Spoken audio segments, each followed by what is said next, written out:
Hablábamos del caso del coronavirus y de lo que estaba pasando en Brasil. Eduardo, yo te quería preguntar, porque ayer lo vi y me sorprendió mucho.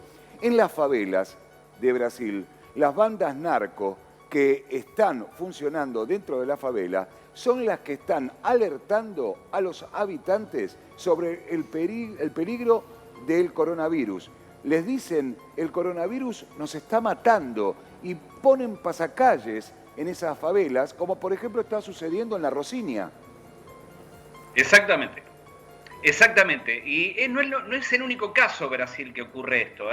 Nos impactó el pasacalle de La Rosinia, donde inclusive con el propio nombre de las bandas narcos les dice que no salgan, qué cuidados tienen que tener.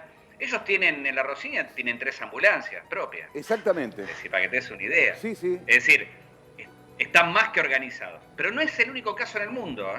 En El Salvador, la Mara Salvatrucha, la famosa Mara Salvatrucha, y Barrio 18, la otra Mara también competidora, reparten alimentos en las casas de la gente pobre y les dice, quedó registrado uno de los videos que se hizo virales, le dice, háganle caso al gobierno y quédense en sus casas. Es decir, una banda organizada, mafiosa, sí, le dicen a la gente, háganle caso al gobierno. Ajá. Así está el mundo de cabeza. Es lo que generó esta pandemia. Es decir, que todo se trastoque, que encuentre la solidaridad del vecino común en cualquier parte del mundo, sí, y la forma despiadada de tratarse entre los estados para robarse los insumos.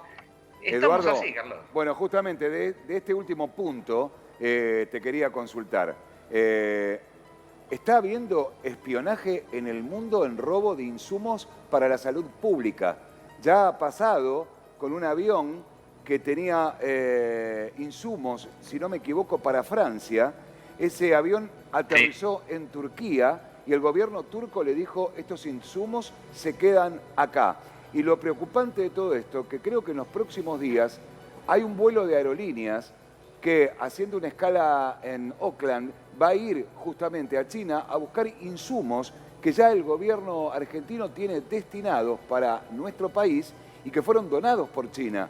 ¿Qué está pasando con esto? ¿Están robando entre los países insumos que ya están pagos? A ver, vos lo que contabas es uno de 30 casos.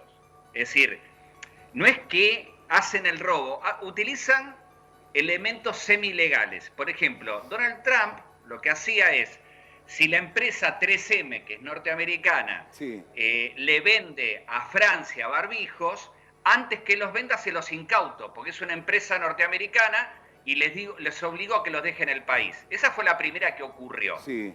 Después lo que empezó a ocurrir es que había una compra hecha y hacían una escala, y donde en el lugar que hacían una escala se los confiscaban de alguna manera. Pero era como respuesta a otro que le confiscó, de alguna manera, digamos, ¿no? Sí, pero por ahora la Argentina que habían tiene un canal que no se metió con nadie. Pero eran insumos que habían sido pagos ya por el país de origen y que tenía que retirar.